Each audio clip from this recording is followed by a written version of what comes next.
আসসালামু আলাইকুম everyone, welcome to mom and Maisha's blog.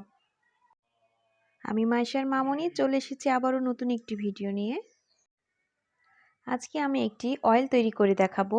আর এই অয়েলটি এতটাই উপকারী, বিশেষ করে বাচ্চাদের সিজনাল যে ঠান্ডা কাশি এই প্রবলেমগুলো লেগেই থাকে। আর এই প্রবলেমগুলো সলভ করতে আসলে ঘরোয়া উপায়ে তৈরি এই অয়েলটা ম্যাজিকের মতো কাজ করবে।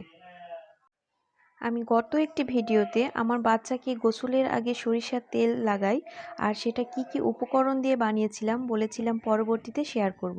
তো ভাবলাম আজকে আপনাদের সাথে সেটি শেয়ার করি, কারণ অনেকে জানতে চেয়েছেন যে আমি কি কি প্রাকৃতিক উপকরণ দিয়ে অয়েলটি তৈরি করেছি, আর সেইটাই আজকে আমি আপনাদের সাথে শেয়ার করব।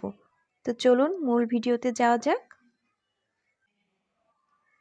আর আমি এখানে অয়েলটি তৈরি করার জন্য কিছু প্রাকৃতিক উপাদান নিয়েছি। এই যে এখানে কয়েক টুকরো আমি রসুনের টুকরো নিয়েছি, আর রসুনগুলো এখন আমি এভাবে কেটে নিচ্ছি ছোট ছোট করে। চাইলে আপনারা কিছুটা থেতো করেও নিতে পারেন, আমি এখানে ছোট ছোট ভাবে কেটে নিয়েছি। আর এই উপকরণগুলো দিয়েই আমি বানাবো। এখানে রসুন, এখানে এলাচ ফল আছে, লবঙ্গ নিয়েছি কয়েক টুকরো, আর এখানে ঘানির সরিষার তেল এবং কালো জিরা।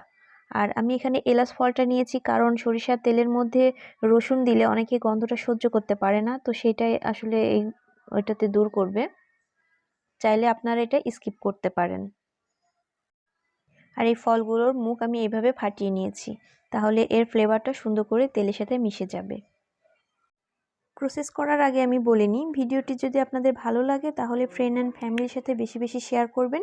আর যারা নতুন তারা সাবস্ক্রাইব করে মম অ্যান্ড মাইশাস ব্লগের সাথেই থাকবেন। এ পর্যায়ে আমি চুলায় একটি প্যান বসিয়ে নিয়েছি এবং 1 বাটি সরিষার তেল নিয়েছি। যারা যেটুকু লাগবে সে প্রয়োজন মতো সেভাবে ইউজ করবেন। এবং তেলটা একটু গরম হয়ে আসলেই আমি কালো জিরাটা এর মধ্যে ঢেলে দিলাম। তারপরে বাকি মশলাগুলো আমি এভাবে অ্যাড করছি এবং কন্টিনিউ নাড়তে হবে যেন পুড়ে না যায়। আর চুলার আঁচটা খুবই লো ফ্লেমে রাখতে হবে, না হলে এগুলো পুড়ে যাবে। আর রসুনটা আমি একটু পরে দিব, এগুলো যখন একটু ফুটে উঠবে তারপরে আমি রসুনটা অ্যাড করব। এই যে এখনই আমি দিলাম রসুনগুলো, ছোট ছোট করে কেটে নিয়েছি এই জন্য যাতে রসুনের রসটা সুন্দরভাবে তেলের সাথে মিশে যায়। এই যে কালারটা একটু চেঞ্জ হয়ে এসেছে, ব্রাউন কালার যখনই হয়ে যাবে ঠিক তখনই বুঝতে হবে আমার অয়েলটা তৈরি হয়ে গিয়েছে। এই অয়েলটার মধ্যে কালো জিরা দেওয়ার কারণে বাচ্চাদের শরীরের ইমিউনিটি সিস্টেমটা আসলে অনেক বাড়বে। অয়েলটা আমার এখন রেডি হয়ে গিয়েছে, আমি এই পর্যায়ে ছাঁকনি দিয়ে সুন্দর করে সেঁকে নিব।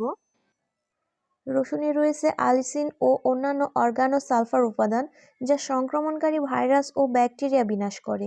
রসুনে রয়েছে অ্যান্টিসেপ্টিক গুণাবলী, যা বিভিন্ন রোগের বিরুদ্ধে যুদ্ধ করে।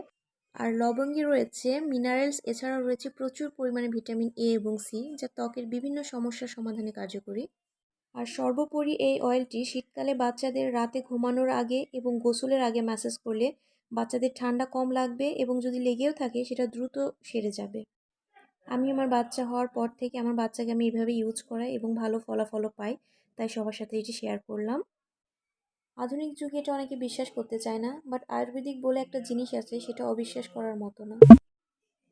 এটা ডেইলি আমার বাচ্চাকে আমি ইউজ করাই। এটা বাচ্চার মুখে, পিঠে, পায়ের তালু এবং হাতের তালুতে সুন্দর করে মাসাজ করলে ঠান্ডা লাগবে না।